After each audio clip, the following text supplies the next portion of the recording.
Hello दोस्तों, आज हम लोग पढ़ेंगे क्लास 6 की ज्योग्राफी के एनसीईआरटी का चैप्टर नंबर 7। इससे पहले हम लोगों ने 6 चैप्टर कंप्लीट कर लिए हैं। ये हमारा 7वां चैप्टर है, जिसका नाम है हमारा देश भारत। ठीक, तो आज हम लोग भारत के बारे में कुछ चीज़ों के बारे में समझेंगे, जानेंगे। और इससे पहले जो चैप्टर हैं वो अगर नहीं देखे हैं तो इसमें प्लेलिस्ट बनी हुई है, वहाँ पे जाके आप इसको बाकी के जो चैप्टर हैं वो पढ़ सकते हैं। तो हम लोग अपना शुरू करते हैं। देखिए, भारत एक बहुत बड़े भौगोलिक विस्तार वाला देश है। उत्तर में यह हिमालय के ऊंचे शिखरों से घिरा है। देख, तो ये सब लोकेशन आपको अपने जो एटलस है उसमें देखते ही रहना है। पश्चिम में अरब सागर। ठीक, तो अरब सागर कहाँ है ये आपको देखना है। पूर्व में बंगाल की खाड़ी तथा दक्षिण में हिंद महासागर भारतीय प्रायद्वीप के तटों पर लहराते हैं। ठीक, अगर हम देखें कि ये है भारत। ठीक, तो यहाँ पे है आपका बंगाल खाड़ी, यहाँ है अरब सागर, उसके नीचे यहाँ पे है हिंद महासागर। ठीक, भारत का क्षेत्रफल 32.8 लाख वर्ग किलोमीटर है। उत्तर में कश्मीर से लेकर दक्षिण में कन्याकुमारी तक इसका विस्तार लगभग 3,200 किलोमीटर है। ठीक, तो ये आपको देखना है कश्मीर और कन्याकुमारी को। पूर्व में अरुणाचल प्रदेश से लेकर पश्चिम में कच्छ तक। ठीक, तो ये कच्छ कहाँ है? गुजरात में। इसका विस्तार लगभग 2,900 किलोमीटर तक है।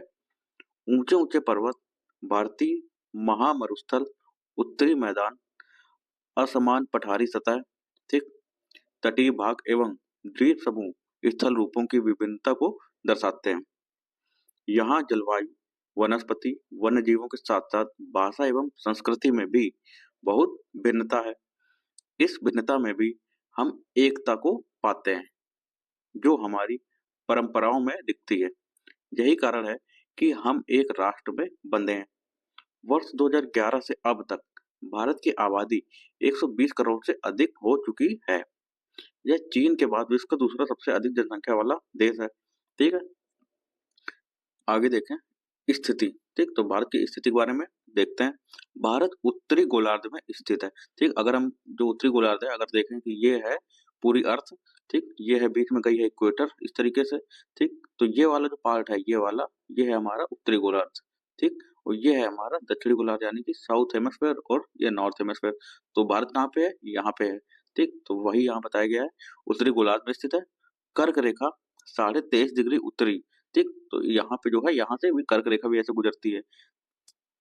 तो 23.5 डिग्री उत्तर देश के लगभग मध्य भाग से होकर गुजरती है। ठीक, चित्र 7.2 में हम लोग देखेंगे इसको। दक्षिण से उत्तर की ओर भारत की मुख्य भूमि का विस्तार 8 डिग्री 4 मिनट उत्तर से 37 डिग्री 6 मिनट उत्तरी अक्षांशों के बीच है। ठीक, तो अक्षांश हम लोगों ने देखे थे। ठीक, ये अगर ये इक्वेटर है, ठीक, इसके ऊपर क्या होगा? उत्तर होगा, इसके नीचे क्या होगा? दक्षिण होगा। ठीक है, तो उत्तरी अक्षांश, क्योंकि भारत पूरा पूरा उत्तरी गोलार्ध में है तो फिर यहाँ पे उत्तरी ही आएगा। ठीक, तो 8 डिग्री 4 मिनट उत्तरी अक्षांश से 37 डिग्री 6 मिनट उत्तरी अक्षांश के बीच में है स्थिति। ठीक, पश्चिम से लेकर पूर्व तक भारत का विस्तार 68 डिग्री 7 मिनट पूर्व तथा 97 डिग्री 25 मिनट पूर्व देशांतरों के बीच में है। पूर्व क्यों है? क्योंकि अगर हम यहाँ से इसको बीच से डिवाइड कर दें, ठीक, तो ये वाला हिस्सा जो है पूर्व है, ये वाला पश्चिम है, तो भारत यहाँ पे स्थित है। ठीक, तो ये क्या हो जाएगा? उत्तर और पूर्व में, इसलिए पूर्वी देशांतरों का ये देशांतरों के बीच में है। कहाँ से? 68 डिग्री 7 मिनट पूर्व से लेके 97 डिग्री 25 मिनट पूर्वी देशांतरों के बीच।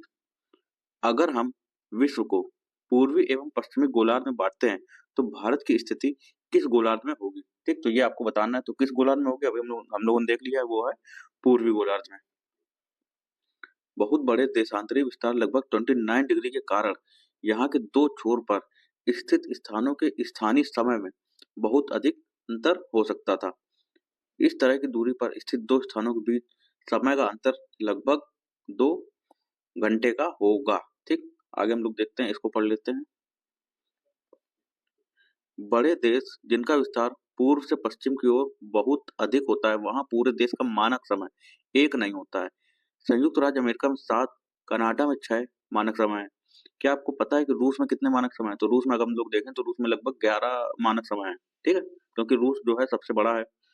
और यहाँ पे प्रायद्वीप दिया हुआ है। प्रायद्वीप स्थल का वह भाग है जो 3 तरफ से जल से घिरा है, ठीक? तो जैसे कि ये जो हमारा भारत है, नीचे का इसका हिस्सा जो है इसका प्रायद्वीप है। क्यों? क्योंकि यहाँ पे अरब सागर है, यहाँ पे है बंगाल की खाड़ी और यहाँ पे है हिंद महासागर, ठीक है? इसलिए जो है इसको भारतीय प्रायद्वीप भी कहते हैं।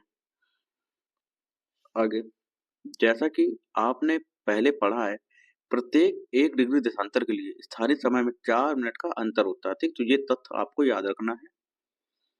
ये आपको नोट करके रख लेना है, याद रखना है। पश्चिम में गुजरात की अपेक्षा पूर्व के अरुणाचल प्रदेश में सूर्योदय लगभग 2 घंटे पहले होता है। आप पहले पढ़ चुके हैं कि 82 डिग्री 30 मिनट पूर्वी देशांतर के स्थानीय समय को भारत का मानक समय क्यों माना गया है, ये हम लोग पहले पढ़ चुके हैं, ठीक? इस याम्योत्तर को भारत का मानक याम्योत्तर भी कहा जाता है। अब देखते हैं भारत के पड़ोसी देश। 7 देशों की स्थलीय सीमाएं इसकी सीमाओं से जुड़ी हैं, ठीक? कितने देशों की? 7 देशों की। चित्र 7.1 से इन देशों के नाम का पता लगाइए, ठीक? तो ये जो है चित्र दिया हुआ है 7.1, तो हम लोग आसानी देश देख सकते हैं कि जो सीमाएं हैं, अगर हम लोग देखें तो ये हुआ बांग्लादेश, ठीक? ये हो गया चाइना, उसके बाद देखें ये नेपाल और म्यांमार की भी सीमा लगती है, भूटान की लगती है, पाकिस्तान की लगती है, अफगानिस्तान की लगती है, ठीक? अफगानिस्तान की बहुत ही छोटी सीमा लगती है, तो सबसे छोटी सीमा जो है अफगानिस्तान की लगती है और सबसे जो ज्यादा सीमा लगती है वो बांग्लादेश से लगती है, ठीक? तो ये चीज आपको याद रखनी है। आगे देखते हैं, ये है चित्र नंबर 7.2। भारत का राजनीतिक मानचित्र दिया हुआ है यहाँ पे, और अगर हम लोग देखें तो ये जो रेखा गुजर रही है, ये यहाँ पे ये लिखा है कर्क रेखा, तो ये डॉट डॉट डॉट वाली जो है ये क्या है? ये कर्क रेखा है। कितनी? 23.5 डिग्री, ठीक? तो ये कहाँ से गुजर रही है? गुजरात से, राजस्थान से थोड़ा से राजस्थान पे यहाँ पे टच हो रही है।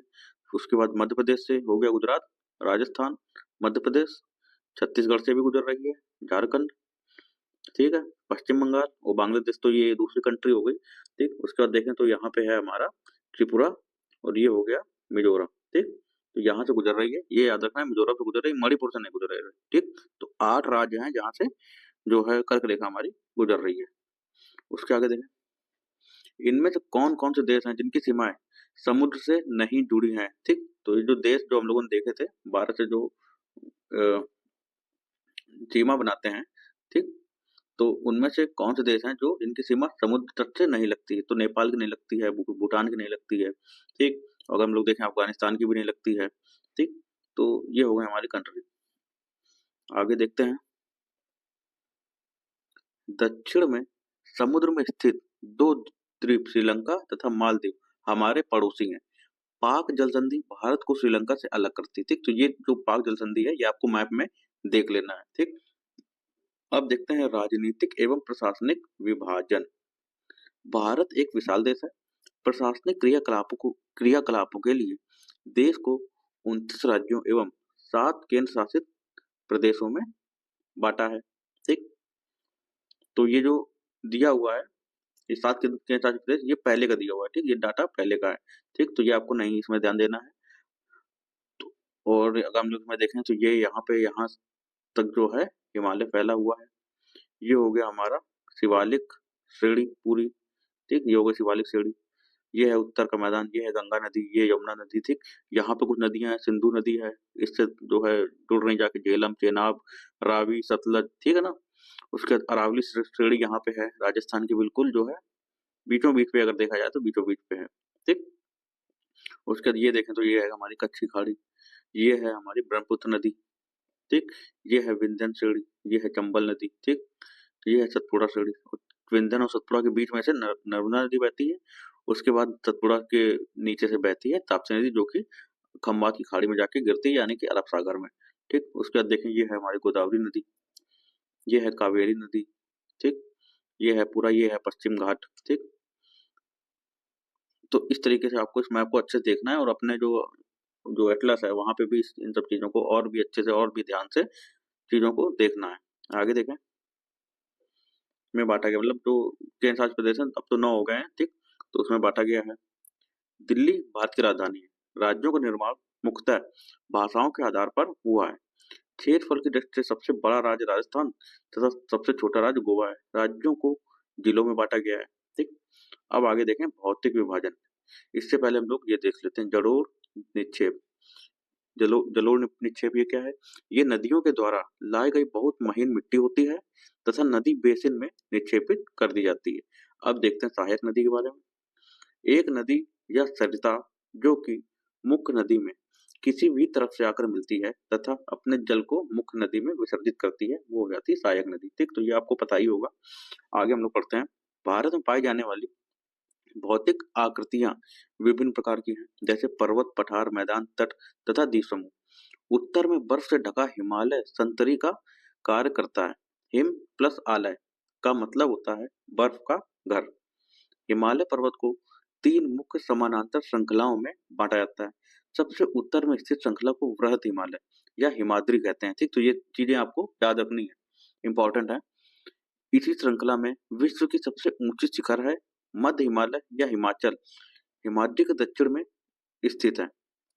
बहुत से लोकप्रिय पहाड़ी स्थान यहाँ स्थित हैं। कहाँ पे? मध्य हिमालय में। 5 पहाड़ी स्थानों के नाम का पता लगाइए। ठीक, तो यहाँ पे जो पहाड़ी स्थान है वो आपको एटलस में मैप में देख के पता लगाना है कि कौन-कौन से स्थित हैं। शिवालिक सबसे दक्षिण में स्थित श्रृंखला है। ठीक, तो सबसे दक्षिण में कौन सी है? शिवालिक।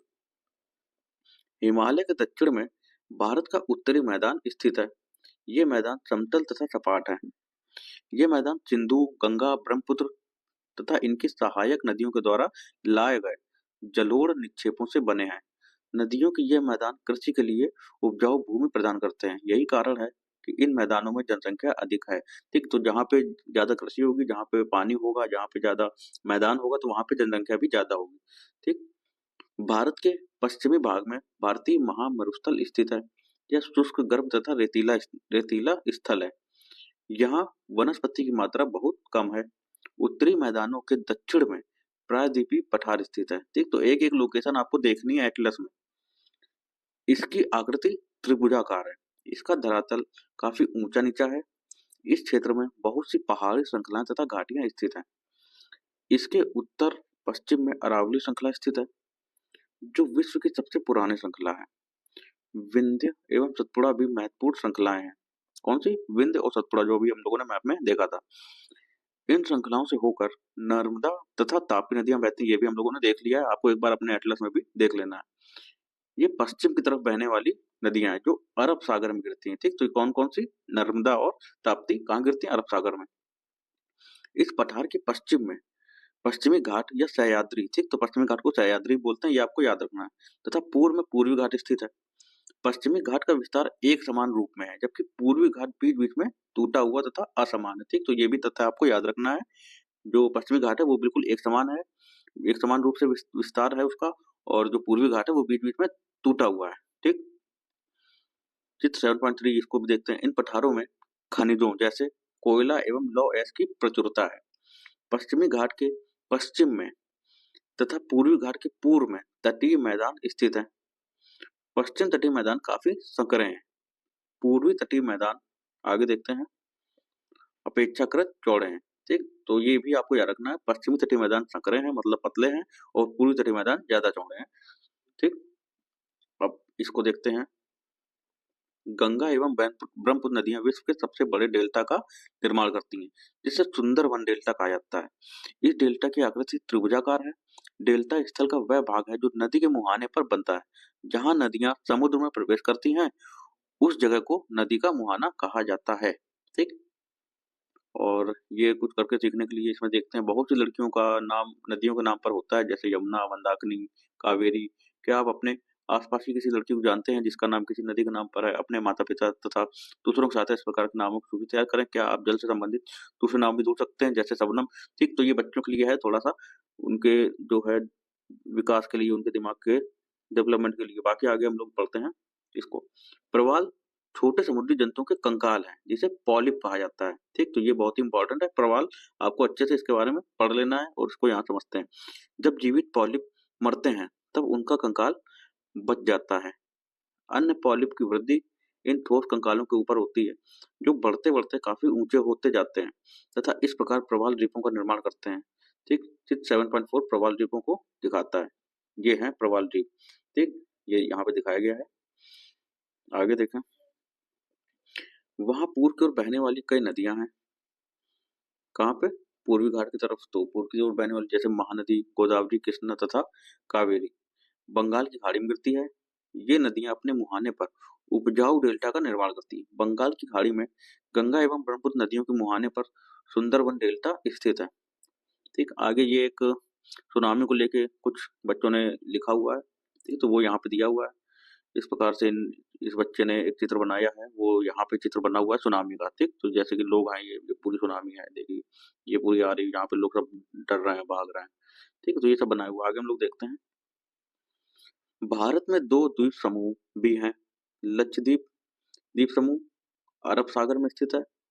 ये इसकी भी लोकेशन आपको देख लेनी है और बहुत ही इंपॉर्टेंट है। ये केरल के तट से कुछ दूर स्थित प्रवाल द्वीप है। ठीक, तो लक्षद्वीप क्या है? एक प्रवाल द्वीप है। अंडमान एवं निकोबार द्वीप समूह भारत से दक्षिण पूर्व दिशा में बंगाल की खाड़ी में स्थित है। ठीक, इसकी भी लोकेशन आपको देखनी है। क्या आप जानते हैं कि कौन सा द्वीप समूह वर्ष 2004 में सुनामी से प्रभावित हुआ था? समाचार पत्रों तथा लोगों से बातचीत के जरिए जानकारी प्राप्त कीजिए। ठीक, तो ये सब चीजें आपको देखनी है, समझनी है और थोड़ा रिसर्च करना है, सर्च करना है इसके बारे में, तो आपको चीजें पता चलेंगी। जब सुनामी भारतीय तट से टकराई थी तो किस प्रकार लोगों ने अलग अलग तरीके से इस चुनौती का सामना किया था? सुनामी एक विशाल सागरीय तरंग है जो समुद्र तल पर भूकंप के कारण उत्पन्न होती है। ठीक, तो यहाँ पे एक बता दिया कि सुनामी के आने के कारण एक भूकंप होता है।